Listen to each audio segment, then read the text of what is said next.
I've been in the bando with the chick. Well, Jimmy choose Sando, cause I'm rich. So how do you combine your marketing degree and your film degree? I know you said that you are shooting commercials, and I've seen that you had allowed the Migos to come by your studio and shoot a video. So I see what you're doing, but you tell us pretty much what you got going. I'm glad you asked that question. How do I combine the two degrees? Well, essentially, I take the marketing element and the film element. I created a creative agency, Silver Life Creative Agency. It was the Silver Life rebrand. We did it 3 years ago.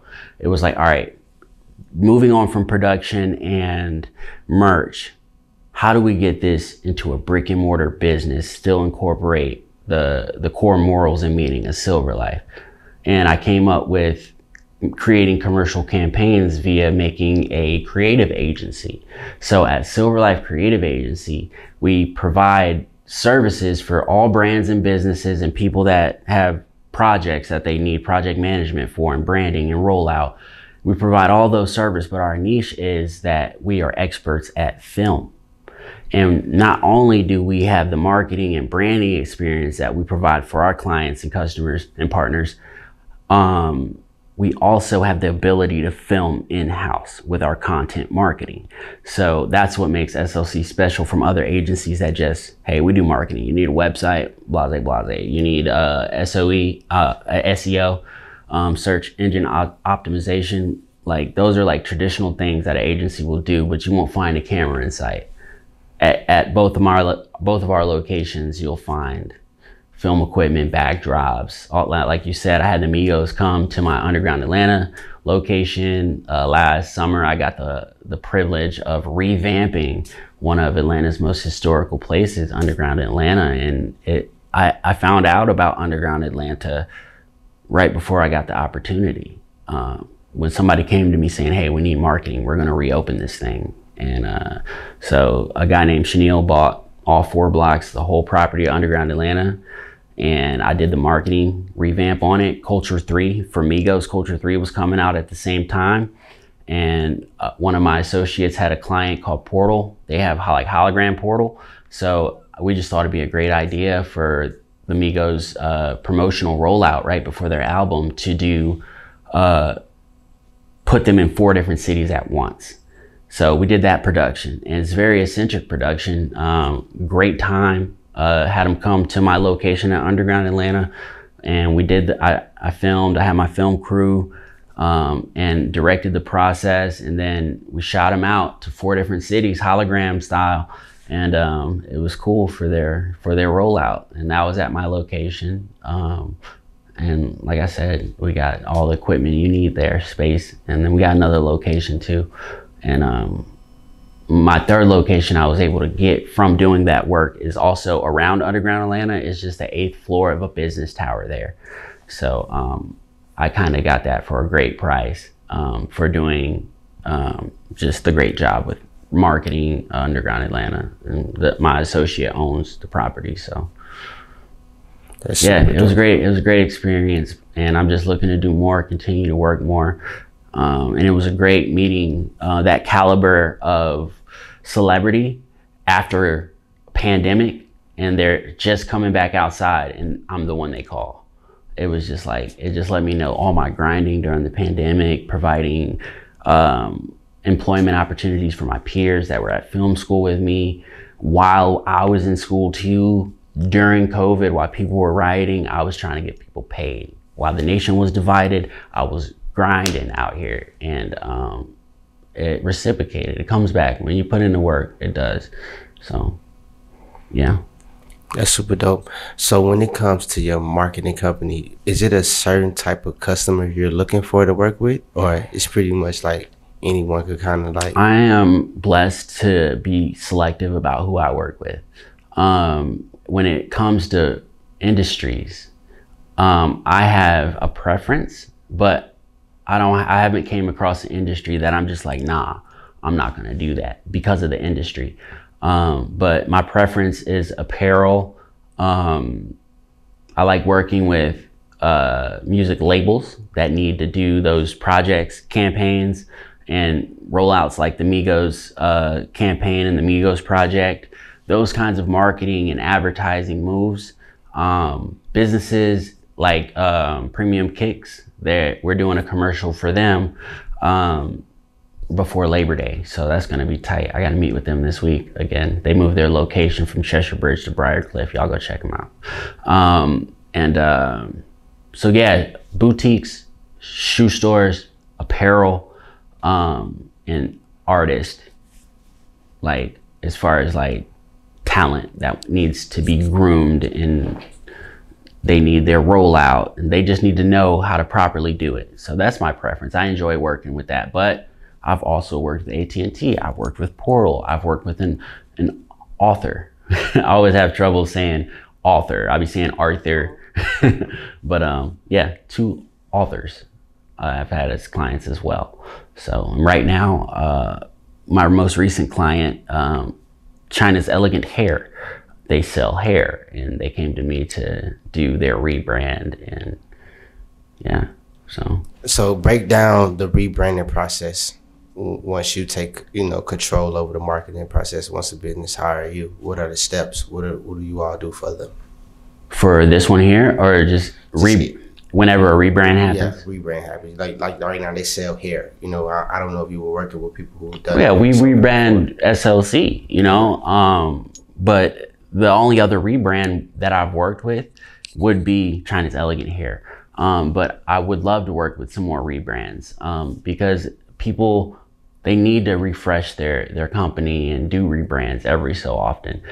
And when is it the appropriate time to do a rebrand as a business owner? It definitely depends on where you're at, numbers wise, and how comfortable you are with your business. Usually rebrands are to better a situation. If you're flying high and you've been flying high, not skipping a beat for 20 years, you might not need a rebrand. But even Coca-Cola changed their rebrand. They changed their can a bunch of times, and they're one of the biggest example of the most effective marketing team known to man. So rebrands are effective, and it's a case-to-case basis. A lot of stuff and a lot of consulting advice I'll be able to give to anybody is based on where they are and where they want to go, their goals. So every consultation I have with a prospect, it's always an intake, and I learn about them, where they are, where they want to go, and then I let them know how I can be of service, and we execute from there. So let's take it back some in the conversation when we were talking about when you were 24 in the Air Force doing music. You was just basically like a machine. How did you not burn yourself out from all that work?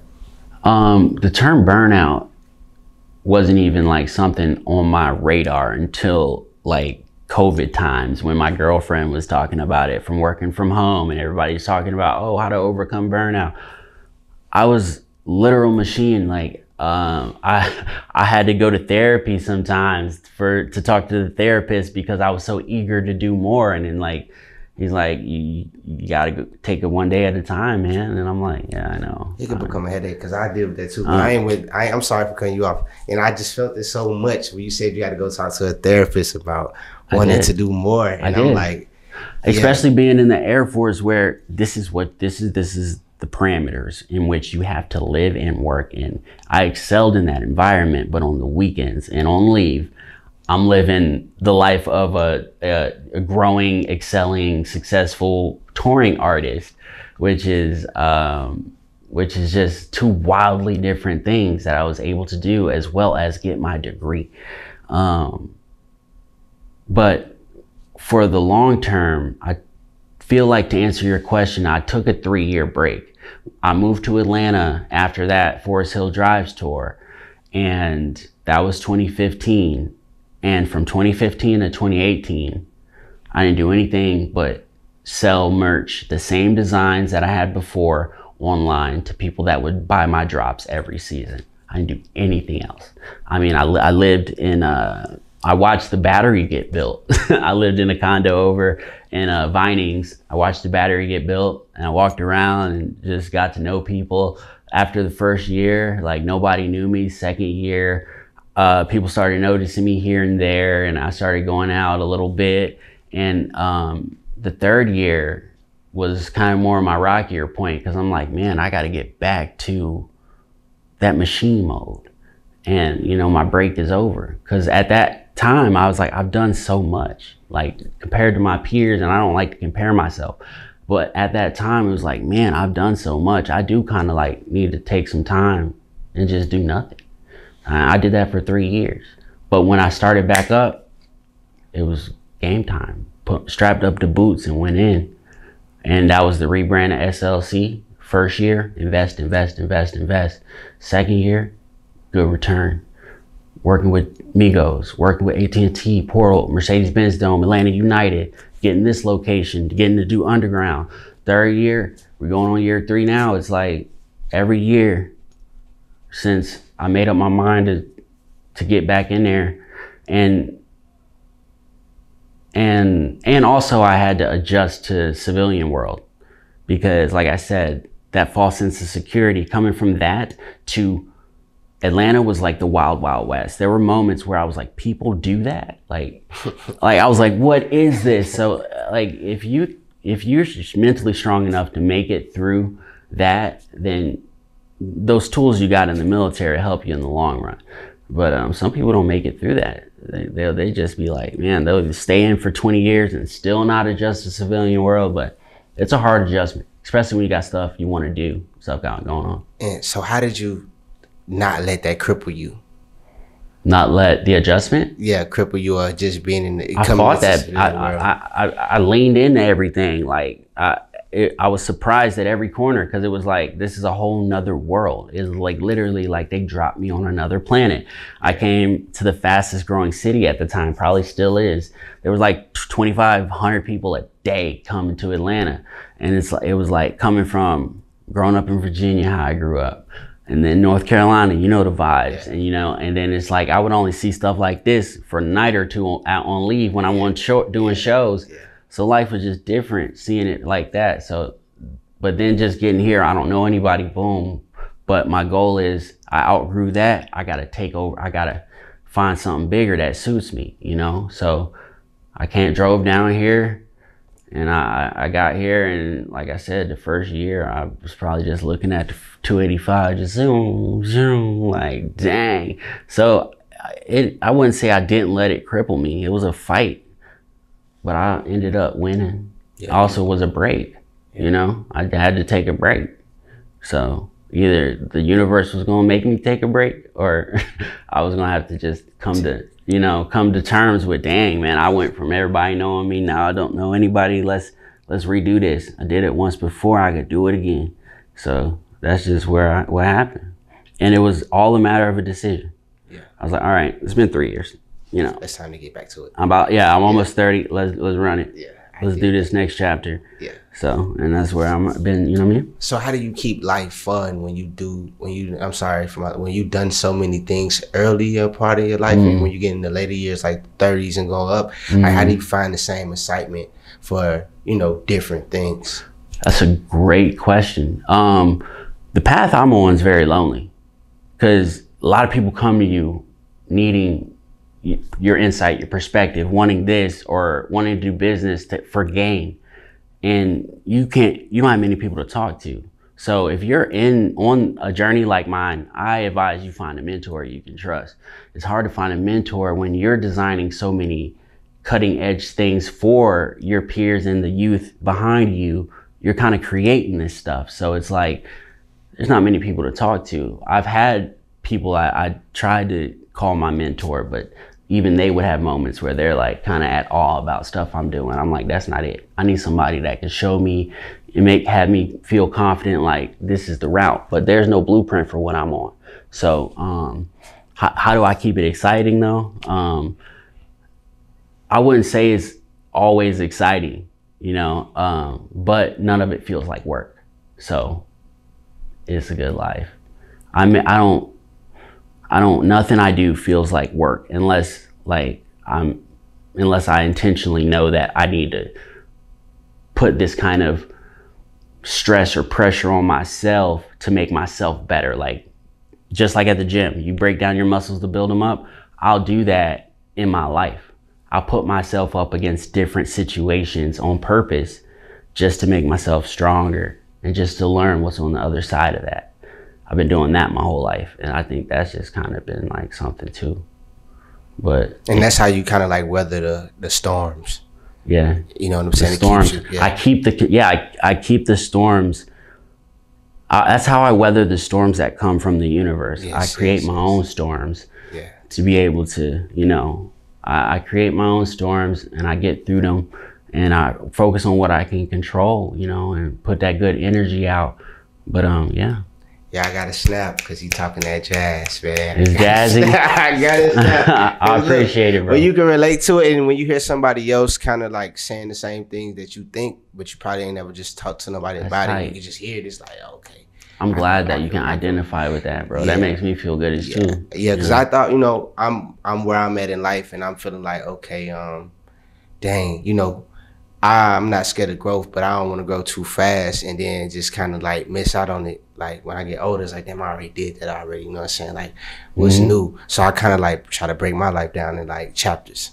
You know what I'm saying? I feel that. And yeah, man, that what's new thing, like I've never been the person that has just been like, I want to do this, and this. But I've always been the person that has been excellent at everything I needed to do, because I knew, like I said, that vision. I knew long term, I'm leaving this all on the field. You know, we get one life. That was one of my songs I used to perform, One Shot. And we get one shot, bro. So it's like, you got to come with it. I'm leaving it on the field. But don't worry, man. Don't worry about, I don't want to do too much. Don't try to pace yourself. If you do get burned out, if you do feel like you was on machine mode, I just told you what my 19 through 25 looked like. Now just maybe use that as like a bar and be like, all right, if you was exceeding that, then I would slow down for a couple years. But I feel like that's probably the max like somebody should do. You know, 'cause I wasn't going out. I never smoked. I didn't like drinking. I was just doing what I wanted to do. Like flying in my own lane. But everybody would be like inspired, like people older than me was be around for the wrong reasons, that I just realized talking to somebody that knew me from a while ago. The other day, he was like, older people would always be around me and I would wonder why. He was like, man, because they knew you had something that they didn't have. They knew you was going to get there, bro. And he was kind of sad because like at the time he realized that I kind of maybe lost sight of who I've always been after that 3-year break. Because life humbled you, because that wasn't the real world, how I grew up in fucking the false sense of security. That wasn't false sense of security. What do you mean by that? The false sense of security that the military, that the Air Force provides, just knowing that you get paid every 2 weeks, knowing everybody around you has your back, knowing that we're all in this together. That's secure. That's a secure life. It's false though. So when you go to the real world, when you've been living like that, that's all you know. And you're thriving. And so they're like, yo, you got this damn near pretty much, but you can't ever say that because there's always something to learn. So I always knew that, but I didn't know the real world was like this. So it was a transition, man. I'm glad and I'm blessed to be here talking to you about it, that I overcame it and got full circle back to who I was, put them boots on. And when I started doing SLC, man, I was able to accomplish things that were on my list, and I just kind of accomplished them on accident. It was like I just was doing what, you know what I mean? And it's just like those moments, man. As soon as I got back started, it just got back started. And talking to you, I feel like the Air Force probably helped you become the person you are today, with just being motivated and driven and having discipline, knowing to get up at a certain time, knowing to have some type of leadership, knowing how to be a leader and run a crew, and just have that confidence. You know what I'm saying? Yes, Air Force, military does not guarantee anybody these things that you just mentioned, but it guarantees you the opportunity to learn it and be great at it. And those things may not be something you do every day, but they're in your toolbox and you've had that perspective, and that perspective goes a long way. Once you've seen it, you know how to move around and you know how to, once you've seen it, you know how to deal with that situation. You know what I mean? And so I'm gonna tell you, the moment in my life and in the Air Force where I turned on the switch. Because before the Air Force, how I was brought up, I told you the name they used to call me and stuff like that. I was just in my own world. That's not a bad thing, though. I was in my, it's not. Being a silver spoon kid is not a bad thing. It's actually a good thing. It's just hard when you're that person that they're talking about and then you just don't know. I get what you're saying though. But that on top of who I actually was, and just, I was very in my own world. So right now I'm super empathetic. I understand other people. And I've had to be that way because of the business I'm in and the way people come to me. And I just try to reciprocate positively. I don't try, I do. I don't use the word try, but then I was just so much in my own world, people probably would have thought I was an asshole. But I was just young and just knowing what I wanted to do. So when I got in the military, it was a situation where the first night we get off the plane, I haven't been taught anything yet. So my logic is I get to still be me. I'm just got off the plane. So they're calling roll, make sure everybody's there. Everybody's, sir, I'm here, sir, sir, yes, sir. They get to my name out of 300 some people. Here. That boy stopped. What do you mean here? You just here?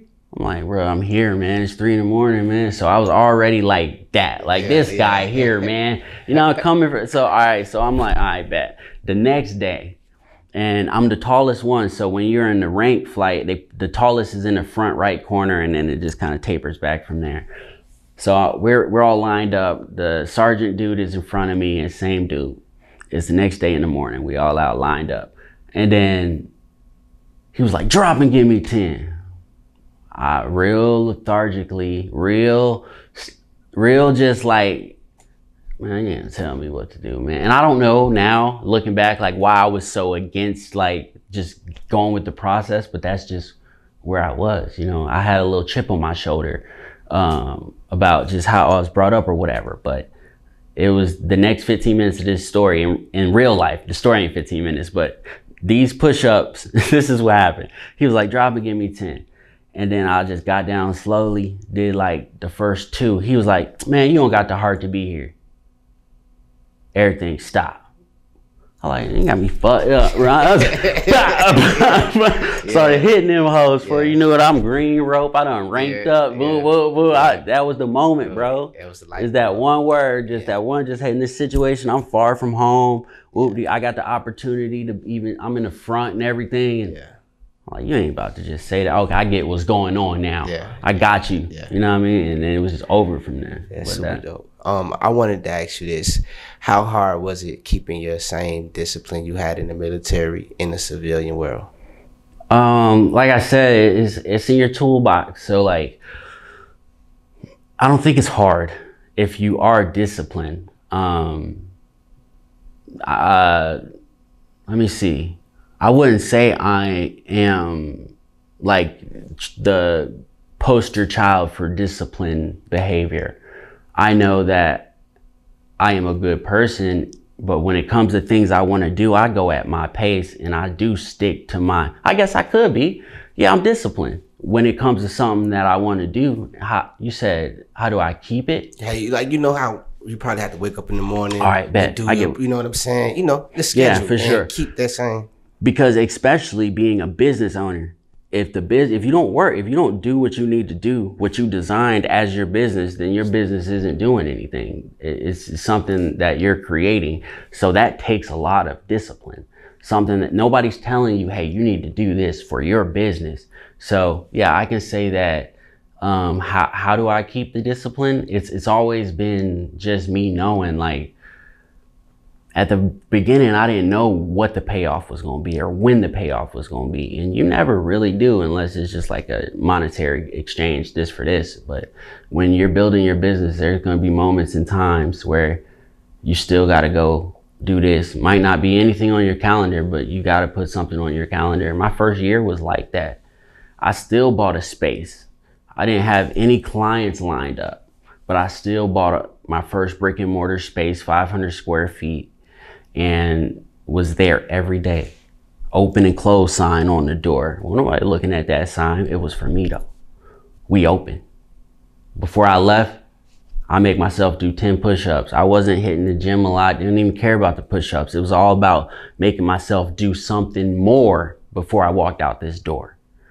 I did that consistently for stuff like that. Creating stuff like that just made me hold on to that discipline, knowing that I control whether or not I'm gonna win out here.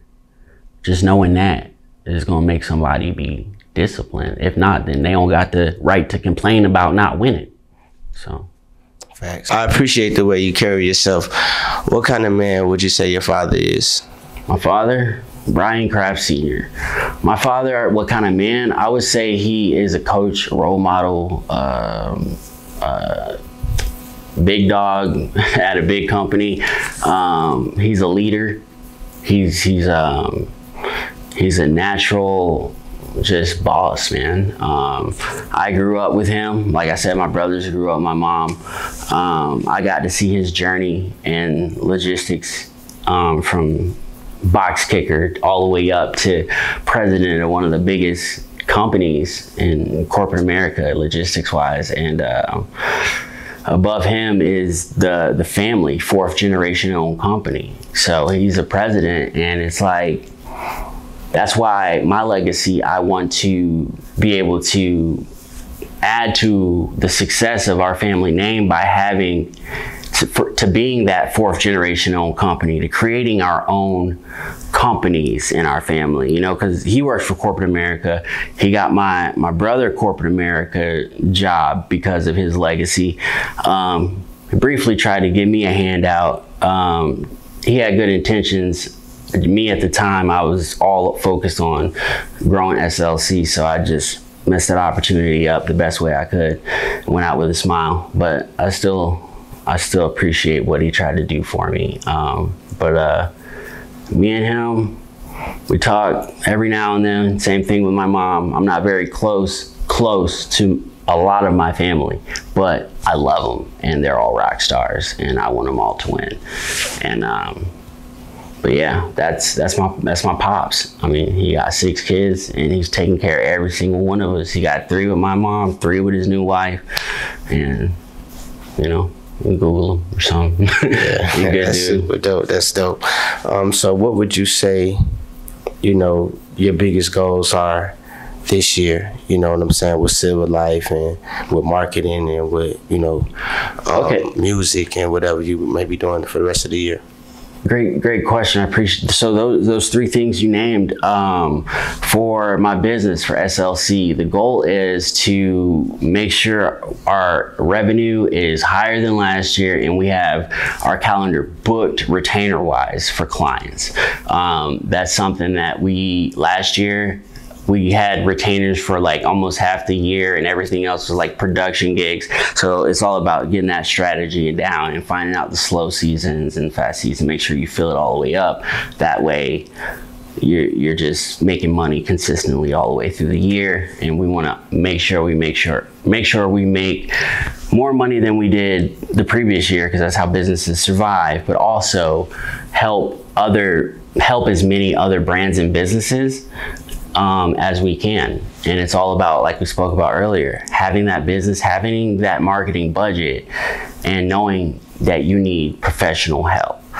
And another goal for SLC is our rebrand. We recently had a rebrand, not a continuity rebrand, just we have a new logo. I redid the website, and we're kind of moving to a more content-based website, membership-based website, where all of our members and our subscription services are within the makeup of the Silver Life Creative website, like not just like with Patreons and stuff like that. Really making a community there for people to come and get this exclusive content, get these exclusive drops. We're dropping new merch this year, brand new designs. We're having new types of clothes too. We got jackets, bags, and so that's going to be dope on the brandish apparel side. So we're also rolling out brandish apparel. That's another goal for 2022. And that'll be rolling out next month. So, and music. I'm managing 3 EDM DJs. I want to bring 1 more DJ on board, and I'm also looking for some other talent that has the budget, wants to grow, know that there's areas that they don't know, and I have the resources and the knowledge to help groom them to where they want to go. So I want to have a roster of at least 7 artists, 4 of them DJs. What was the other element you asked about? No, just basically like how you gonna, finish the year out. Right now it's the beginning of the 2nd quarter, so we still starting out the year. We start the year strong every year. Thing about me is, so those are the goals for 2022. Oh yeah, and the last one I forgot to mention, this is what I was trying to bring up, the agency.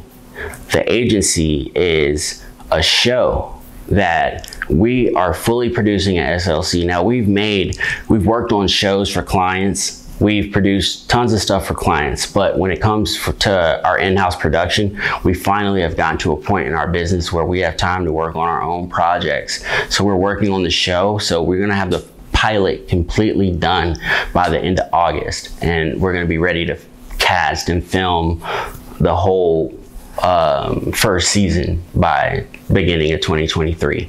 So the agency show, continue to grow with my EDM artists, get them back on the road, and Brandish Apparel merch drops 2022 SLC. Just keep going up with it. Silver Life Creative, Silver Life Brands. Well, I'll save Silver Life Brands for the next one.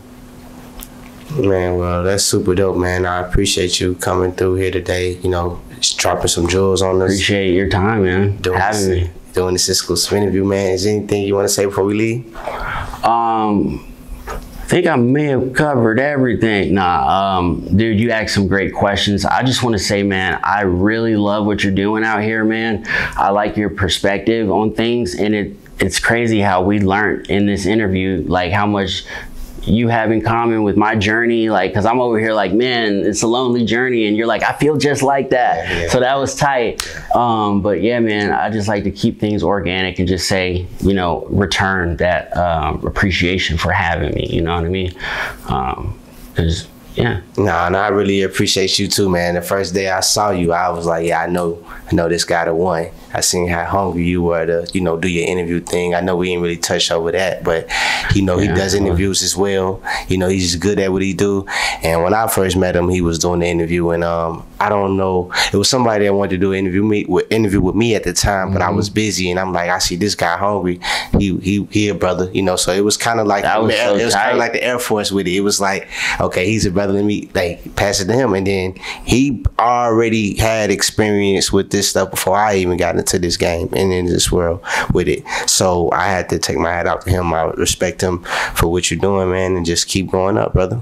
Man, I'm glad you mentioned that, and I appreciate that too, man. And you keep going up too, bro. But that's one thing I wanted to mention. Like when that was a genuine act of, like, I didn't know him from Adam or whatever the saying is, but they were like, he just was like, hey, somebody want to interview, and it was my sports media company, Jumpin' Media is what you had called it at the first time. Yeah. And I was like, yeah, I'll do it or whatever, and man, it was just love. I was like, man, the man just literally threw me an interview, didn't even know me. So that's why I was like, whenever I get the chance, I want to make sure I reciprocate and keep eyes on his journey and stuff, and wherever I can help, I'm here, bro. So because it's not often that you find somebody that's going to do something like that. Especially, I told y'all how my experience has been from the military, that brotherhood thing, to here. So that was rare. And those rare moments, those rare people, you gotta pour back into them and keep that going. Facts. And when I seen him, I knew, I was like, we wanted each other. Like I felt that energy when I just walked past the window and I seen him. Like, okay. Yeah, and I was on my way out of the school, and he was on his way into the school, so it was like right on time. So I was like, yeah, look, I'll mess with him. I will keep messing with him and mess with everything. Man, he's a good guy, man, a great guy. Mess with everything he got going on, man.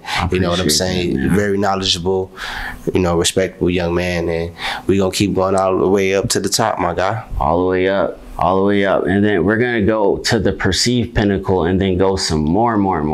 You already know what it is. It's boy Brando, aka Sylvie. And yeah, man, this Rich and Faith TV, man. We out, bro. Out. I've been in the bando with the chick. Well, Jimmy choose Sando, cause I'm rich.